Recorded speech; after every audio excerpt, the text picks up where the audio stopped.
Namaskar. Today we are going to discuss about cyclotron. Cyclotron is a particle accelerator. അതായത് charged പാർട്ടിക്കിൾസിനെ accelerate ചെയ്യാൻ ഉപയോഗിക്കുന്ന ഒരു device ആണ് cyclotron. ചാർജുള്ള particles, for example proton, deuteron എന്ന് പറയുന്നത് ഡ്യൂട്ടീരിയത്തിന്റെ ന്യൂക്ലിയസ് ആണ്. അതുപോലെ തന്നെ ആൽഫ പാർട്ടിക്കിൾസ്, ഇങ്ങനെയുള്ള ചാർജ്ഡ് പാർട്ടിക്കിൾസിനെ നമുക്ക് സൈക്ലോട്രോൺ ഉപയോഗിച്ച് ആക്സിലറേറ്റ് ചെയ്യാം. ന്യൂക്ലിയർ ഫിസിക്സിലൊക്കെയുള്ള പല എക്സ്പെരിമെന്റുകൾക്കും നമുക്ക് ഇതുപോലെ ഹൈ എനർജിയിലുള്ള ഹൈ വെലോസിറ്റിയുള്ള പാർട്ടിക്കിൾസിന്റെ ആവശ്യം ഉണ്ടാവും. അപ്പൊ അങ്ങനെയുള്ള സന്ദർഭങ്ങളിലൊക്കെ ഉപയോഗിക്കാവുന്ന ഒരു ഡിവൈസ് ആണ് സൈക്ലോട്രോൺ. നിങ്ങൾ കേട്ടിട്ടുണ്ടാവും സേണിലെ കണികാ പരീക്ഷണത്തിനെ കുറിച്ചൊക്കെ. അവിടെ ലാർജ് ഹാഡ്രോൺ കൊളൈഡർ എന്ന് പറയുന്ന പാർട്ടിക്കിൾ ആക്സിലറേറ്റർ ആണ് ഉപയോഗിക്കുക. അങ്ങനെയുള്ള പാർട്ടിക്കിൾ ആക്സിലറേറ്റേഴ്സ് ഉണ്ട്. ഇവിടെ നമ്മൾ ഡിസ്കസ് ചെയ്തത് സൈക്ലോട്രോണിനെ കുറിച്ചാണ്. സൈക്ലോട്രോൺ നമ്മൾ കഴിഞ്ഞ ക്ലാസ്സിൽ പറഞ്ഞതുപോലെ ഒരു കമ്പൈൻഡ് ഇലക്ട്രിക് ആൻഡ് മാഗ്നറ്റിക് ഫീൽഡിൽ പ്രവർത്തിക്കുന്ന ഒരു ഡിവൈസാണ്. അതായത് നമ്മളൊരു ഇലക്ട്രിക് ഫീൽഡും അപ്ലൈ ചെയ്യുന്നുണ്ട്, ഒരു മാഗ്നറ്റിക് ഫീൽഡും അപ്ലൈ ചെയ്യുന്നുണ്ട്. അങ്ങനെ കമ്പൈൻഡ് ആയിട്ടുള്ള ഇലക്ട്രിക് ആൻഡ് മാഗ്നറ്റിക് ഫീൽഡിൽ വർക്ക് ചെയ്യുന്ന ഡിവൈസ് ആണ് സൈക്ലോട്രോൺ. ഇനി നമുക്ക് എങ്ങനെയാണ് സൈക്ലോട്രോണിന്റെ സ്ട്രക്ചർ, എങ്ങനെയാണ് അത് വർക്ക് ചെയ്തത് തുടങ്ങിയ കാര്യങ്ങളിലേക്ക് പോകും. സി, നിങ്ങൾ ഇവിടെ കാണുന്നത് പോലെ ഉള്ള രണ്ട് മെറ്റാലിക് ഡിസ്കുകൾ, 2 മെറ്റാലിക് ഡിസ്ക്. ഇവിടെ ഷേപ്പ് കണ്ടാൽ നമുക്കറിയാം, ഇംഗ്ലീഷ് ലെറ്റർ ഡി പോലത്തെ ഷേപ്പാണ്. അതുകൊണ്ട് നമ്മൾ ഇവയെ വിളിക്കുന്നത് ഡീസ് എന്നാണ്. ഇപ്പൊ ഡി ഷേപ്പിലുള്ള രണ്ട് ഹോളോ മെറ്റാലിക് സ്ട്രക്ചർ. ഓക്കെ, ഇനി ഇതിന്റെ സെന്ററിലായിട്ടാണ് നമ്മൾ ഏത് പാർട്ടിക്കിൾസ് ആണോ നമുക്ക് ആക്സിലറേറ്റ് ചെയ്യേണ്ടത് അവയെ നമ്മൾ വെക്കുന്നത് ഇതിന്റെ മിഡിലായിട്ടാണ്. ഇവിടെ നമുക്ക് ആക്സിലറേറ്റ് ചെയ്യേണ്ട പാർട്ടിക്കിൾസിനെ കൊടുക്കുന്ന ഒരു സോഴ്സ് വെക്കും. അപ്പൊ ഇത് നമ്മുടെ സോഴ്സ് ആണ്. സോഴ്സ് ഇത് രണ്ടും ഞാൻ പറഞ്ഞു, ദേ ആർ ഡീസ് എന്നാണ് നമ്മൾ ഇവയെ വിളിക്കുക. ഈ മെറ്റാലിക് ഡിസ്കുകളെ നമ്മൾ വിളിക്കുന്നവര് ഡീസ് എന്നാണ്. ഇനി നമ്മൾ ഇതിലേക്ക് ഒരു ഇലക്ട്രിക് ഫീൽഡ് അപ്ലൈ ചെയ്യുന്നുണ്ട്. ഒരു ഹൈ ഫ്രീക്വൻസി ഇലക്ട്രിക് ഫീൽഡ്, ഒരു RF ഓസിലേറ്റർ വഴി ഒരു ഹൈ ഫ്രീക്വൻസി ഇലക്ട്രിക് ഫീൽഡ് നമ്മൾ ഈ ഡീസിലേക്ക് അപ്ലൈ ചെയ്യുന്നുണ്ട്. ഇത് RF ഓസിലേറ്റർ ആണ്. അതായത് ഒരു AC വോൾട്ടേജ് ആണ് നമ്മൾ ഇവിടെ കൊടുക്കുന്നത്. ഒരു AC വോൾട്ടേജ് നമ്മൾ അപ്ലൈ ചെയ്യുന്നുണ്ട്. അപ്പൊ ഇലക്ട്രിക് ഫീൽഡായി. ഇനി നമ്മൾ ഇതിലേക്ക് മാഗ്നറ്റിക് ഫീൽഡ് അപ്ലൈ ചെയ്തത് ഈ ഡീസ് വെച്ചിരിക്കുന്ന പ്ലെയിനിന് പെർപെൻഡിക്കുലർ ആയിട്ട്. ഈ പ്ലെയിനിന് പെർപെൻഡിക്കുലർ ആയിട്ട് നമ്മളൊരു മാഗ്നറ്റിക് ഫീൽഡ് അപ്ലൈ ചെയ്യുന്നുണ്ട്. പെർപെൻഡിക്കുലർ മാഗ്നറ്റിക് ഫീൽഡ് നമ്മൾ വരയ്ക്കുമ്പോൾ, അതായത് ഈ ബോർഡിന്റെ പ്ലെയിനിന് പെർപെൻഡിക്കുലർ ആയ ഒരു മാഗ്നറ്റിക് ഫീൽഡ് റെപ്രസെന്റ് ചെയ്യേണ്ടി വരുമ്പോൾ നമുക്കത് രണ്ട് തരത്തിൽ റെപ്രസെന്റ് ചെയ്യാം. ഒന്ന്, ഒരു ഇൻറ്റു ഇട്ടിട്ട് ഒരു സർക്കിൾ കൊടുക്കാം. ഇങ്ങനെ റെപ്രസെന്റ് ചെയ്താൽ അതിന്റെ അർത്ഥം മാഗ്നറ്റിക് ഫീൽഡ് ബോർഡിന്റെ ഉള്ളിലേക്ക്, ബോർഡിന്റെ പ്ലെയിനിന്റെ ഉള്ളിലേക്കാണ്. അതായത് ഇവിടുന്ന് അങ്ങോട്ടാണ് മാഗ്നറ്റിക് ഫീൽഡ്. പെർപെൻഡിക്കുലർ ആയിട്ട് ഉള്ള മാഗ്നറ്റിക് ഫീൽഡ് എന്താണ് നമ്മൾ മനസ്സിലാക്കേണ്ടത്. ഇനി തിരിച്ചു വരുന്ന, അതായത് അവിടുന്ന് ഉള്ളിൽ നിന്ന് പുറത്തേക്ക് വരുന്ന മാഗ്നറ്റിക് ഫീൽഡിനെയാണ് നമുക്ക് റെപ്രസെന്റ് ചെയ്യേണ്ടതെങ്കിൽ നമ്മളൊരു ഡോട്ട് ഇടും, എന്നിട്ട് ഇങ്ങനൊരു സർക്കിൾ ഇടും. അപ്പൊ ഇത്തരത്തിൽ നമുക്ക് മാഗ്നറ്റിക് ഫീൽഡിനെ റെപ്രസെന്റ് ചെയ്യാം. നമ്മുടെ ഈ ചിത്രത്തിൽ ഞാനിപ്പോൾ കൊടുക്കുന്നത് പെർപെൻഡിക്കുലർ മാഗ്നറ്റിക് ഫീൽഡ് ആണ്. അത് പ്ലെയിനിന്റെ ഉള്ളിലേക്ക് പോകുന്ന ഒരു മാഗ്നറ്റിക് ഫീൽഡാണ് ഞാനിവിടെ തൽക്കാലം റെപ്രസെന്റ് ചെയ്യുന്നത്. അപ്പൊ ഇങ്ങനെ ഒരു മാഗ്നറ്റിക് ഫീൽഡ് കൊടുത്തിട്ടുണ്ട്. ഈ മാഗ്നറ്റിക് ഫീൽഡിലാണ് നമ്മുടെ എൻറ്റയർ സ്ട്രക്ചർ വെച്ചിരിക്കുന്നത്. ഓക്കെ, പെർപെൻഡിക്കുലർ ആയിട്ടുള്ള ഒരു മാഗ്നറ്റിക് ഫീൽഡിലാണ് നമ്മുടെ എൻറ്റയർ സ്ട്രക്ചർ ഇരിക്കുന്നത്.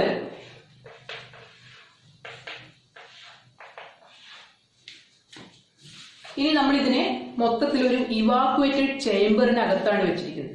ഈ സ്ട്രക്ചർ മൊത്തത്തിൽ ഇരിക്കുന്നത് ഒരു ഇവാക്വേറ്റഡ് ചേംബറിലാണ്. എയർ ഉണ്ടെങ്കിൽ അയണൈസേഷൻ, ഫ്രിക്ഷൻ പോലുള്ള പ്രോബ്ലംസ് ഉണ്ടാവുന്നത് കൊണ്ട് മൊത്തം എല്ലാത്തിനെയും ചേർത്ത് നമ്മളൊരു ചേംബറിനകത്താണ് വെക്കുന്നത്.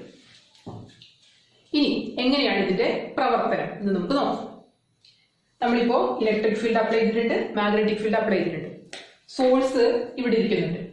ഇതിൽ നിന്ന് ഒരു charged particle, for example proton ആണെന്ന് വിചാരിച്ചു. പ്രോട്ടോൺ ആ സോഴ്സിൽ ഇരിക്കുന്നുണ്ട്. സി, നമ്മളിവിടെ ഒരു ഓൾട്ടർനേറ്റിംഗ് വോൾട്ടേജ് ആണ് അപ്ലൈ ചെയ്തിരിക്കുന്നത്.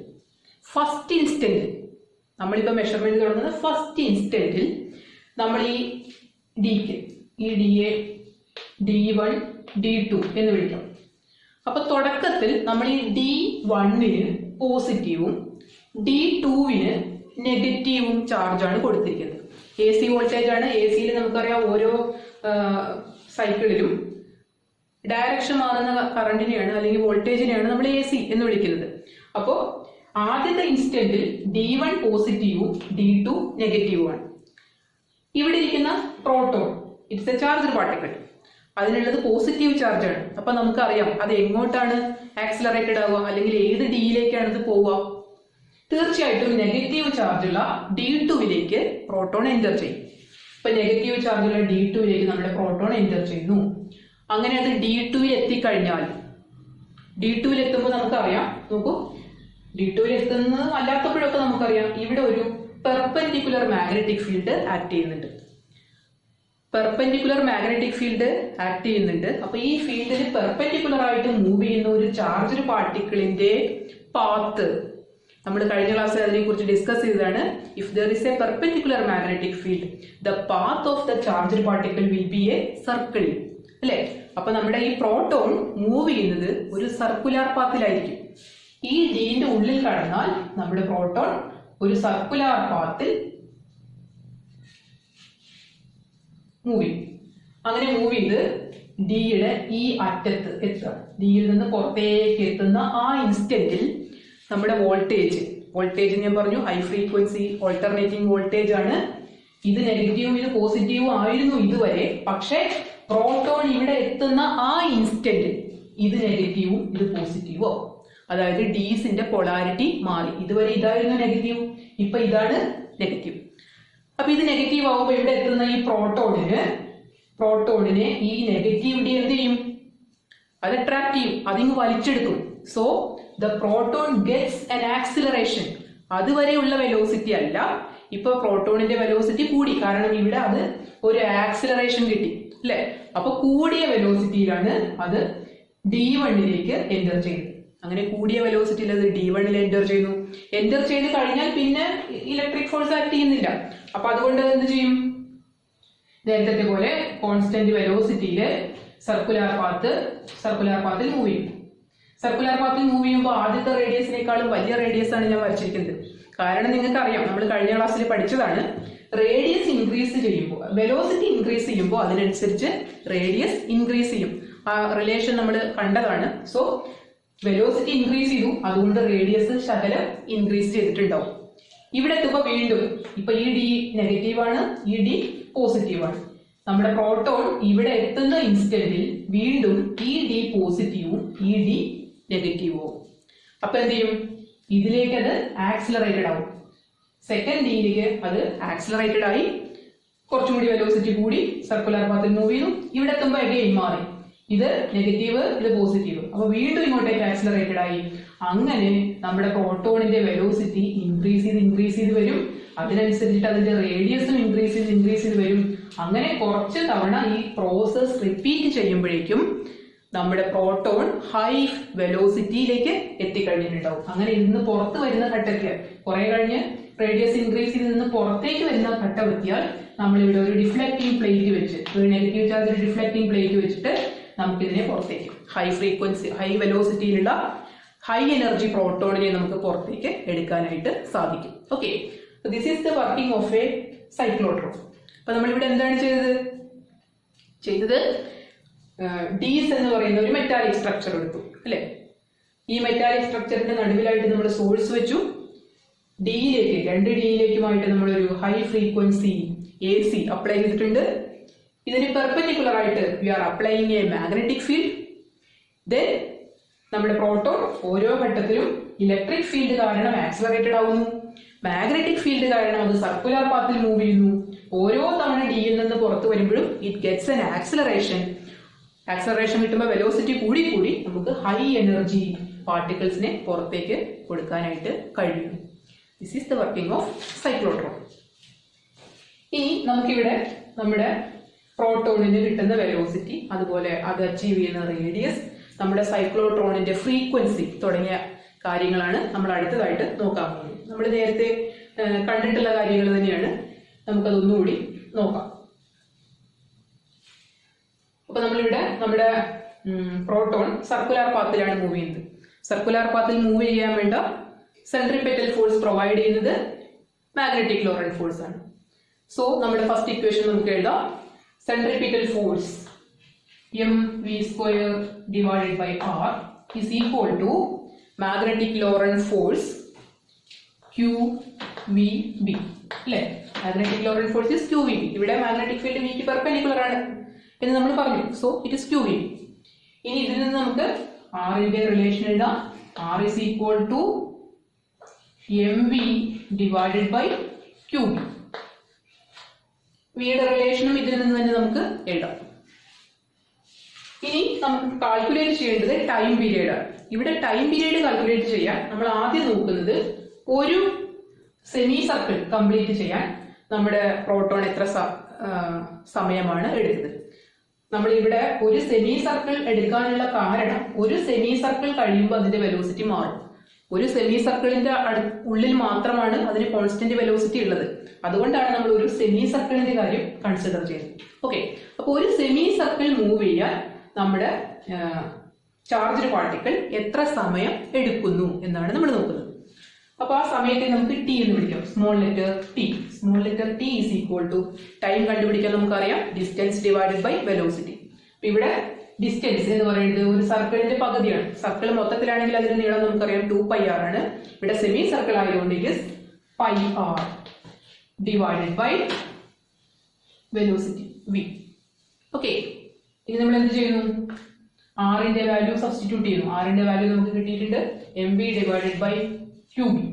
അത് എഴുതുമ്പോൾ നമുക്ക് എന്ത് കിട്ടും? πm ഡിവൈഡഡ് ബൈ QB എന്ന് കിട്ടി. T is equal to πm divided by QB എന്ന് കിട്ടി അല്ലെ? ഇപ്പൊ നോക്കൂ, വിയും ക്യാൻസൽ ആയിട്ട് പോയി. അതുകൊണ്ടാണ് ഇത് πm ഡിവൈഡഡ് ബൈ QB ആയത്. ഇപ്പൊ നോക്കൂ, ഇത് മാസ് ആണ്. Mass of the particle Q, charge of the particle B, magnetic field എല്ലാം കോൺസ്റ്റൻസ് ആണ്. എല്ലാം കോൺസ്റ്റൻസ് ആയതുകൊണ്ട് നമുക്ക് മനസ്സിലായി വെലോസിറ്റി കൂടുന്നതിനനുസരിച്ചിട്ട് ടൈം പീരീഡ് മാറുന്നില്ല. അതായത് ഇവിടത്തെ ടൈം പീരീഡ് എത്ര തന്നെയാണോ അതേ ടൈം പീരീഡ് തന്നെ ആവും അടുത്ത സെമി സർക്കിൾ മൂവ് ചെയ്യാനും നമ്മുടെ ചാർജ് പാർട്ടിക്കിൾ എടുക്കുന്നുണ്ടാവുക. അതായത് വെലോസിറ്റി മാറുന്നതിനനുസരിച്ചിട്ട് ടൈമിന് മാറ്റം ഇല്ല. അപ്പൊ അതുകൊണ്ട് നമുക്ക് ടൈം പീരീഡ് ഇനി നേരിട്ട് ടൈം പീരീഡ് എഴുതാം. ടൈം പീരീഡ് ടി അല്ലെ? ടൈം പീരീഡ് എന്താണെന്ന് നിങ്ങൾക്ക് ഓർമ്മയുണ്ടല്ലോ. ഒരു റെവല്യൂഷൻ കംപ്ലീറ്റ് ചെയ്യാൻ എടുക്കുന്ന സമയത്തിനെയാണ് നമ്മൾ ടൈം പീരീഡ് ടി എന്ന് വിളിക്കുന്നത്. Time period T is equal to എന്ത് കിട്ടും? ഇതിനെ 2 കൊണ്ട് മൾട്ടിപ്ലൈ ചെയ്താൽ മതി. 2t is equal to 2πm divided by QB. T is equal to 2πm divided by QB. Frequency കണ്ടുപിടിക്കാം. Cyclotron frequency F is equal to 1/t ആണ്. And that is equal to QB divided by 2πm. Okay, വളരെ important ആയിട്ടുള്ള ഒരു കാര്യമാണ് നമ്മളിപ്പോ പഠിച്ചത്. നമ്മുടെ എക്സാമിനേഷന് എപ്പോഴും ചോദിക്കുന്ന ഒരു ടോപ്പിക്കാണ് സൈക്ലോട്രോൺ. മിക്കവാറും സൈക്ലോട്രോൺ ഫ്രീക്വൻസി ഡിറൈവ് ചെയ്യാനുള്ള ക്വസ്റ്റ്യൻസ് നമുക്ക് അറ്റൻഡ് ചെയ്യേണ്ടി വരും. അപ്പൊ നിങ്ങൾ ഈ ഡെറിവേഷൻ കൃത്യമായിട്ട് ഓർത്തിരിക്കാം. ഈ ഡെറിവേഷന്റെ ഒക്കെ തുടക്കം നിങ്ങൾ ഓർത്താൽ ബാക്കി നിങ്ങൾക്ക് ഓട്ടോമാറ്റിക് ആയിട്ട് എത്താൻ കഴിയും. ഇത്രേ ഓർക്കാനുള്ളൂ. Centripetal force is equal to magnetic Lorentz force. പിന്നീട് നമ്മൾ അതിന്റെ ഇക്വേഷൻസ് എഴുതി കഴിഞ്ഞാൽ നമുക്ക് ആവശ്യമുള്ള കാര്യങ്ങൾ നമുക്ക് ഡിറൈവ് ചെയ്യാൻ സാധിക്കും. അപ്പൊ ഇങ്ങനെയാണ് സൈക്ലോട്രോൺ ഫ്രീക്വൻസി നമ്മൾ കണ്ടുപിടിക്കുക. സൈക്ലോട്രോൺ ഫ്രീക്വൻസി ഒരു കോൺസ്റ്റന്റ് ആണ് നമുക്കറിയാം. ഒരു പ്രത്യേക പാർട്ടിക്കിളിനെ നമ്മൾ ആക്സലറേറ്റ് ചെയ്യുമ്പോൾ ഫ്രീക്വൻസി ഒരു കോൺസ്റ്റന്റ് ആണ്. ഇനി ഇതാണ് സൈക്ലോട്രോൺ ഫ്രീക്വൻസി. ഈ ഫ്രീക്വൻസി തന്നെയായിട്ട് നമ്മൾ എന്ത് ചെയ്യണം? നമ്മുടെ RF ഓസിലേറ്ററിന്റെ ഫ്രീക്വൻസി സെറ്റ് ചെയ്ത് വെക്കണം. അപ്പൊ നമ്മുടെ സൈക്ലോട്രോൺ റെസൊണൻസിലാണ് എന്ന് നമുക്ക് പറയാം. ഇതേ ഫ്രീക്വൻസി മാറുന്നു. ഇതിന്റെ ഫ്രീക്വൻസി സൈക്ലോട്രോൺ ഫ്രീക്വൻസിക്ക് അനുസരിച്ച് നമ്മൾ ഓൾട്ടർനേറ്റിംഗ് വോൾട്ടേജ് കൊടുക്കുകയാണെങ്കിൽ രണ്ടും സെയിം ഫ്രീക്വൻസിയിലാണെങ്കിൽ നമുക്ക് മാക്സിമം ഔട്ട്പുട്ട് ആണ് കിട്ടുക. അപ്പോഴാണ് നമ്മൾ സൈക്ലോട്രോൺ ഈസ് ഇൻ റെസൊണൻസ് എന്ന് പറയും. So this is the working of cyclotron. സൈക്ലോട്രോണിന്റെ ഫ്രീക്വൻസി തുടങ്ങിയ കാര്യങ്ങളാണ് നമ്മളിപ്പോ കണ്ടുപിടിച്ചത് അല്ലേ? അപ്പൊ ഇനി നമുക്ക് നോക്കാം നമ്മുടെ സൈക്ലോട്രോൺ നമ്മൾ എന്തിനാണ് ഉപയോഗിക്കുന്നത്. യൂസ് ഓഫ് സൈക്ലോട്രോൺ എന്ന് പറഞ്ഞാൽ നമുക്ക് എന്ത് പറയാം? Cyclotron is a particle accelerator. It is used to accelerate എല്ലാത്തിനും ഒന്നും പറ്റില്ല, ചാർജ്ഡ് പാർട്ടിക്കിൾസിനെ മാത്രം. It is used to accelerate charged particles. Charged പാർട്ടിക്കിൾസിൽ തന്നെ ഞാൻ പറഞ്ഞു പ്രോട്ടോണിന് നമുക്കറിയാം. ഡ്യൂട്രോൺ ഡ്യൂട്ടീരിയത്തിന്റെ, അതായത് ഹൈഡ്രജന്റെ ഒരു ഐസോട്ടോപ്പായ ഡ്യൂട്ടീരിയത്തിന്റെ ന്യൂക്ലിയസിനെയാണ് ഡ്യൂട്രോൺ എന്ന് പറയുക. ഡ്യൂട്രോണിനെ ആക്സിലറേറ്റ് ചെയ്യുക. അതുപോലെ ആൽഫ പാർട്ടിക്കിളിനെ ആക്സിലറേറ്റ് ചെയ്യാം. ഇതിനു വേണ്ടിയിട്ടാണ് പ്രധാനമായിട്ടും സൈക്ലോട്രോൺ ഉപയോഗിക്കുന്നത്. സൈക്ലോട്രോൺ നല്ലൊരു പാർട്ടിക്കിൾ ആക്സിലറേറ്റർ ആണ് എന്ന് നമ്മൾ പറയുമ്പോൾ തന്നെ അതിന് ചില ലിമിറ്റേഷൻസ് ഉണ്ട്. അതും നിങ്ങൾ ഓർത്തു വെക്കേണ്ട കാര്യം. Limitations of cyclotron. എന്തൊക്കെയാണ് ലിമിറ്റേഷൻസ്? ലിമിറ്റേഷൻസ് പ്രധാനമായിട്ടുള്ളത് നമ്മൾ പറഞ്ഞു വലിയൊരു ഏരിയയിൽ, നമ്മൾ വരച്ചത്ര ചെറിയ ഡി ആയില്ല, വലിയൊരു ഡിയിൽ വലിയൊരു ഏരിയയിൽ കോൺസ്റ്റന്റ് ആയിട്ടുള്ള ഒരു മാഗ്നറ്റിക് ഫീൽഡ് നമ്മൾ അപ്ലൈ ചെയ്യണം. ഇങ്ങനെ കോൺസ്റ്റന്റ് ആയിട്ടുള്ള ഒരു മാഗ്നറ്റിക് ഫീൽഡ് വലിയൊരു ഏരിയയിൽ കൊടുക്കാൻ നമുക്ക് ചില സാങ്കേതിക തടസ്സങ്ങൾ ഉണ്ടാവാറുണ്ട്. അപ്പൊ അത് ഒരു പരിമിതിയാണ്. അതിനേക്കാൾ കൂടുതലായിട്ട് രണ്ടാമത്തെ ഒരു പരിമിതി എന്ന് പറയുന്നത് നമ്മുടെ ഫ്രീക്വൻസിയുടെ ഇക്വേഷൻ നമ്മൾ നോക്കാം. F is equal to QB by 2πm ആണ്. ഇതിലെല്ലാം കോൺസ്റ്റൻസ് ആണ് എന്ന് നമ്മൾ പറഞ്ഞു. എല്ലാം കോൺസ്റ്റൻസ് ആണ് എന്ന് പറയുന്നത് സാധാരണ കണ്ടീഷൻസിലാണ്. സാധാരണ കണ്ടീഷൻസ് അല്ലാതെ വെലോസിറ്റി വല്ലാതെ അങ്ങ് കൂടുമ്പോൾ, വെലോസിറ്റി വല്ലാതെ അങ്ങോട്ട് കൂടിയിട്ട് ലൈറ്റ് വെലോസിറ്റിയോട് കമ്പയറബിൾ ആയിട്ടുള്ള വെലോസിറ്റിയിലേക്ക് എത്തുമ്പോൾ മാസിന് ചില വേരിയേഷൻസ് ഉണ്ടാവും. നിങ്ങൾ റിലേറ്റിവിസ്റ്റിക് തിയറി എന്നൊക്കെ കേട്ടിട്ടുണ്ടാവും. റിലേറ്റിവിറ്റി, ആൽബർട്ട് ഐൻസ്റ്റീൻ എന്നൊക്കെ കേട്ടിട്ടുണ്ടാവും അല്ലെ? ഐൻസ്റ്റീന്റെ റിലേറ്റിവിറ്റി തിയറി പ്രകാരം ഹൈ വെലോസിറ്റിയിൽ എത്തുമ്പോൾ മാസിന് ചില വേരിയേഷൻസ് ഉണ്ടാവും. ഇതാണ് അതിന്റെ equation. m is equal to m0 divided by root of 1 minus v square divided by c square. ഇവിടെ m0 എന്ന് പറയുന്നത് റെസ്റ്റിൽ ഇരിക്കുമ്പോഴത്തെ മാസാണ്. v velocity of the particle and c is the light velocity. സാധാരണ വെലോസിറ്റിയിൽ, അതായത് നമ്മൾ നടക്കുമ്പോൾ, ഓടുമ്പോൾ, കാറിലോ ബസ്സിലോ പോകുമ്പോൾ, ഇനി ട്രെയിനിലോ വിമാനത്തിലോ പോകുമ്പോൾ ഒക്കെ ഉള്ള v ലൈറ്റ് വെലോസിറ്റിയോട്, അതായത് ഒരു സെക്കൻഡിൽ 3 ലക്ഷം കിലോമീറ്റർ എന്ന് പറയുന്ന ലൈറ്റ് വെലോസിറ്റിയോട് കമ്പയർ ചെയ്യുമ്പോൾ ഇതിന്റെ വാല്യൂ, വിയുടെ വാല്യൂ വളരെ വളരെ ചെറുതായിരിക്കും. അപ്പൊ അതുകൊണ്ട് തന്നെ നമുക്ക് വളരെ നെഗ്ലിജിബിൾ ആയിട്ടുള്ള ഒരു സംഗതിയാണ് ഈ പാർട്ട് വരിക. അപ്പൊ നമുക്ക് സാധാരണ കേസിലൊക്കെ m=m0 എന്ന റിസൾട്ട് തന്നെയാണ് കിട്ടുക. പക്ഷെ ഇതുപോലുള്ള പാർട്ടിക്കിൾ ആക്സലറേറ്റേഴ്സിന്റെ കാര്യം അതല്ല. വലിയ വെലോസിറ്റിയിലേക്ക്, ലൈറ്റ് വെലോസിറ്റിയോട് കമ്പയറബിൾ ആയിട്ടുള്ള വെലോസിറ്റിയിലേക്ക് ഇവയെ നമുക്ക് ആക്സലറേറ്റ് ചെയ്യാൻ പറ്റും. 0.25c 0.5c വരെയൊക്കെ നമുക്ക് ആക്സലറേറ്റ് ചെയ്യുമ്പോൾ ഇത് നമുക്ക് നെഗ്ലക്ട് ചെയ്യാനാവാത്ത ഒരു പാർട്ടായിട്ട് മാറും. അപ്പൊ അതിനനുസരിച്ചുള്ള വേരിയേഷൻസ് എവിടെ വരും? മാസിൽ വരും. മാസ് വേരി ചെയ്താൽ എന്താ കുഴപ്പം? മാസിൽ വേരിയേഷൻസ് വരുമ്പോൾ സൈക്ലോട്രോൺ ഫ്രീക്വൻസി മാറും. മാസ് മാറിക്കഴിഞ്ഞാൽ സൈക്ലോട്രോൺ ഫ്രീക്വൻസി മാറും. സൈക്ലോട്രോൺ ഫ്രീക്വൻസി മാറിക്കഴിഞ്ഞാൽ നമ്മുടെ സൈക്ലോട്രോണിന്റെ റെസൊണൻസ് കണ്ടീഷൻസ് ഒക്കെ തെറ്റും. അപ്പൊ നമ്മൾ ഉദ്ദേശിച്ച പോലെ കാര്യങ്ങൾ നടക്കാതെ വരും അല്ലെ? അപ്പൊ നമ്മുടെ സൈക്ലോട്രോൺ ഉപയോഗിച്ച് നമുക്ക് ആക്സലറേറ്റ് ചെയ്യാവുന്നതിന് ഒരു പരിധിയുണ്ട്. ഒരുപാട് ഹൈ വെലോസിറ്റിയിലേക്ക് നമ്മൾ പാർട്ടിക്കിൾസിനെ എത്തിച്ചു കഴിഞ്ഞാൽ റിലേറ്റിവിസ്റ്റിക് എഫക്റ്റ് കാരണം സൈക്ലോട്രോൺ ഫ്രീക്വൻസിയിൽ വേരിയേഷൻസ് വരും. അപ്പൊ അതുകൊണ്ട് എന്താ ലിമിറ്റേഷൻ? ഒരു പരിധി വരെയുള്ള വെലോസിറ്റിയിലേക്ക് മാത്രമേ നമുക്ക് സൈക്ലോട്രോൺ ഉപയോഗിച്ചിട്ട് പാർട്ടിക്കിൾസിനെ ആക്സലറേറ്റ് ചെയ്യാൻ പറ്റുള്ളൂ. ഓക്കെ, ഒരു പെർട്ടിക്കുലർ ലിമിറ്റ് വരെ, അതുവരെ മാത്രമേ ആക്സലറേറ്റ് ചെയ്യാൻ സാധിക്കൂ. ഇനി മൂന്നാമത്തെ ഒരു പരിമിതി നമ്മൾ പറയുന്നത് ഇലക്ട്രോണിനെ. ഇലക്ട്രോൺ നമുക്കറിയാം വളരെ വളരെ മാസ് കുറഞ്ഞ പാർട്ടിക്കിൾസ് ആണ്. ചെറിയ ആക്സലറേഷൻ കൊടുക്കുമ്പോൾ തന്നെ അത് ഹൈ വെലോസിറ്റിയിൽ എത്തും. അതുകൊണ്ട് റിലേറ്റിവിസ്റ്റിക് എഫക്റ്റ് കാരണം നമുക്ക് സൈക്ലോട്രോൺ ഉപയോഗിച്ചിട്ട് ഇലക്ട്രോൺസിനെ ആക്സലറേറ്റ് ചെയ്യാൻ സാധിക്കില്ല. അപ്പൊ പ്രധാനപ്പെട്ട 3 ലിമിറ്റേഷൻസ് ആണ് ഞാൻ പറഞ്ഞത്. ഒന്ന്, it is very difficult to maintain a constant magnetic field over a large area. ഒന്നാമത്തെ limitation. Second limitation, at high velocities the cyclotron frequency will be violated due to relativistic effect. And the third limitation, electrons cannot be accelerated using a cyclotron. അപ്പോൾ ഇത്രയുമാണ് സൈക്ലോട്രോണിന്റെ limitations. ഇതെല്ലാം നമ്മൾ ഓർത്തിരിക്കേണ്ട കാര്യങ്ങളാണ്. ഇനി സൈക്ലോട്രോണിന്റെ പ്രവർത്തനം കാണിക്കുന്ന 3 ഡയമെൻഷനായിട്ട് നമുക്കത് കാണാൻ കഴിയുന്ന ധാരാളം യൂട്യൂബ് വീഡിയോസ് അവൈലബിൾ ആണ്. അതിന്റെ ലിങ്ക് ഞാൻ നിങ്ങൾക്ക് തരാം. അപ്പൊ അതുകൂടി കണ്ട് നിങ്ങൾ സൈക്ലോട്രോണിന്റെ പ്രവർത്തനം നന്നായിട്ട് മനസ്സിലാക്കേണ്ടതാണ്. ഓക്കെ, ഇനി നമുക്ക് ഒരു സൈക്ലോട്രോൺ ഇൻവോൾവ് ആയിട്ടുള്ള ഒരു ന്യൂമറിക്കൽ പ്രോബ്ലം നമുക്ക് നോക്കാം. അപ്പോൾ പ്രോബ്ലം നിങ്ങൾ ശ്രദ്ധിച്ചോളൂ. Protons are accelerated by using a cyclotron which uses magnetic field of 0.5 tesla. Find the frequency of oscillator of cyclotron. ഇതാണ് ക്വസ്റ്റ്യൻ. ക്വസ്റ്റ്യൻ ഒന്നുകൂടി പറയാം. Protons are accelerated using a cyclotron which uses a magnetic field of 0.5 Tesla. Magnetic field of 0.5 Tesla. Find the frequency of oscillator of cyclotron എന്നാണ് പറഞ്ഞിരിക്കുന്നത്. പ്രോട്ടോണിനെയാണ് accelerate ചെയ്യുന്നത്. Magnetic ഫീൽഡിന്റെ value തന്നിട്ടുണ്ട്. നമ്മളോട് ഫ്രീക്വൻസി കാൽക്കുലേറ്റ് ചെയ്യാൻ പറയും. ഫ്രീക്വൻസിയുടെ ഇക്വേഷൻ നമുക്കറിയാം. Frequency F is equal to എന്താണ് നമ്മൾ പറഞ്ഞത്?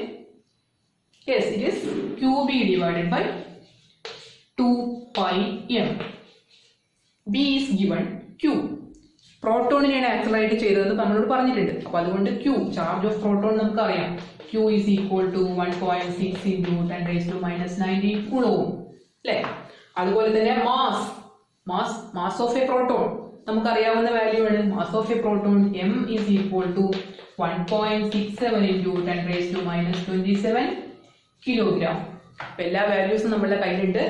എല്ലാ വാല്യൂസ് സബ്സ്റ്റിറ്റ്യൂട്ട് ചെയ്ത് കഴിഞ്ഞാൽ we can calculate the frequency of cyclotron. Cyclotron frequency നമ്മൾ ഈ വാല്യൂസ് ഒക്കെ സബ്സ്റ്റിറ്റ്യൂട്ട് ചെയ്ത് കഴിഞ്ഞാൽ നമുക്ക് കിട്ടുന്നത് 7.65 into 10⁻⁶. യൂണിറ്റ് എന്തായിരിക്കും? It is frequency. അതുകൊണ്ട് യൂണിറ്റ് ഹെർട്സ് ആയിരിക്കും.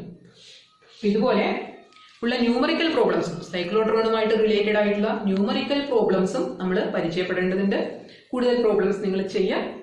അങ്ങനെ സൈക്ലോട്രോൺ എന്ന് പറയുന്ന ഒരു ഇമ്പോർട്ടൻറ്റ് ടോപ്പിക്കാണ് നമ്മൾ ഇന്ന് കവർ ചെയ്തത്. എല്ലാ കാര്യങ്ങളും ക്ലിയർ ആയിട്ടുണ്ടാവുമെന്ന് കരുതുന്നു. Okay, thank you.